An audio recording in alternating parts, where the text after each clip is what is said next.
It's been an unfortunate week that was created by some unfortunate decisions. Those decisions being players choosing to violate our tournament regulations, and me then sending out a communication or communicating to our members something that I never want to communicate to our members.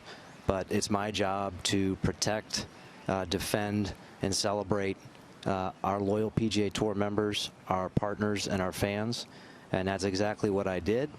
And I don't think it was a surprise to anybody, given how clear I had been about how we were going to handle this situation. With the suspensions that you issued on Thursday, I think there's so many questions here people have.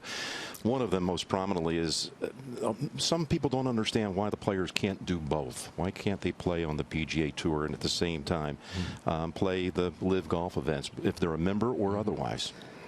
Well, I guess I would answer the question by asking a question, and that is, why do they need us so badly? Because those players have chosen to sign multi-year lucrative contracts to play in a series of exhibition matches against the same players over and over again. You look at that versus what we see here today, and that's why they need us so badly. You've got true, pure competition. The best players in the world here at the RBC Canadian Open, with millions of fans watching. And in this game, it's true and pure competition that creates the profile and the presence of the world's greatest players. And that's why they need us. That's what we do.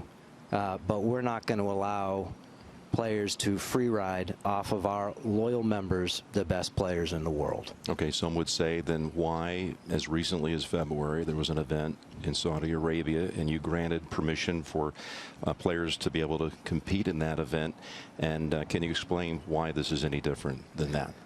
Well, they are two different things. That the Saudi International was an individual event recognized by a sanctioned tour. The series is a group of events predominantly based in North America. So when you look at that, you realize that a player would not be able to fulfill their responsibilities as a member. And so they're two very distinctly different things. And again, I'll go to what I just said. In protecting our loyal members, we can't allow players to free ride off of them.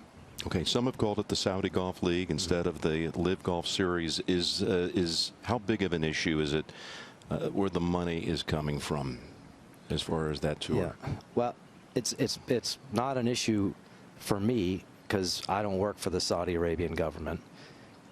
But it probably is an issue for players that chose to go and take that money. And I think you have to ask yourself the question, Jim, why? Why is this group spending so much money, billions of dollars, recruiting players and chasing a concept with no possibility of a return? At the same time, there's been a lot of question, a lot of comments about growth of the game. And I ask, how is this good for the game that we love?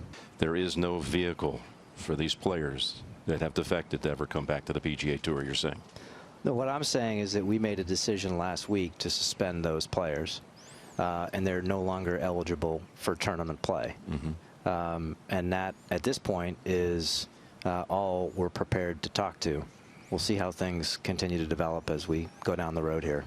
I'm going to ask about this. There was a story that was first reported in the New York Post yesterday by Brian Wacker about a 9/11 coalition of families and survivors of the 2001 terrorist attacks.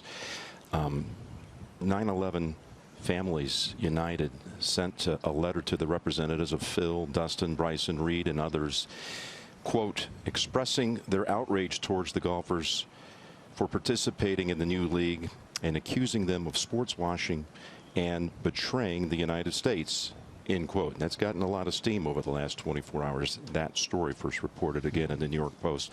How much did you talk to your players about the possible ramifications if they sign on with the new league?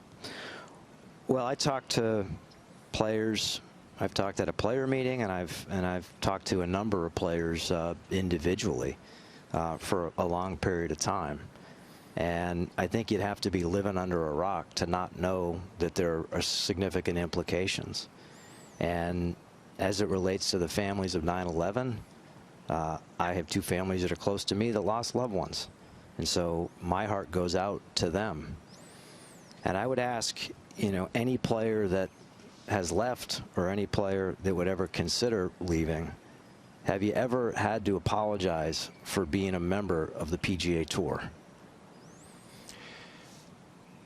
How about the four majors? I know you're in contact with them. Yeah. What do you expect they're going to do? Well, the major championships are operated independently from the PGA Tour. The PGA Championship has made its position known. And from my standpoint, I'm going to spend all my time focused on our membership and our broader tournament schedule. Those decisions are up to them. Another thing is going to be, I think, really critical here is official world golf ranking points. Right now, the LIV Golf Series does not get any points, which, of course, down the line could cost these players that think they're going to be playing in majors down the road. It could cost them that opportunity. Where do you think that's headed? Well, you know, when you look at the world golf ranking, yes, there are no points on that series. There's a process you go through. There's specific criteria. And that's adjudicated by the official World Golf Ranking Board. But those ranking points are, you know, a critical element to why the best players in the world are out here playing in this pure and true competition against the depth of field that we have. Just where does the PGA Tour go from here on this day, as it seems to change by the hour what's happening? Yeah, we're constantly evolving. I couldn't be more excited about where we go from here, Jim. You know, I've talked about the fact that we're going to grow faster over the next 10 years than we have at any point in our history. You look at this incredible group of young, talented, international, emerging members playing at the highest level of the game, to a cadre of supporters from our media partners, to our corporate partners, to our community partners, the fact that we're welcomed in every single community that we go to, the volunteers out there. And additionally, I just look at life is all about meaning and purpose. And we're an organization with meaning and purpose.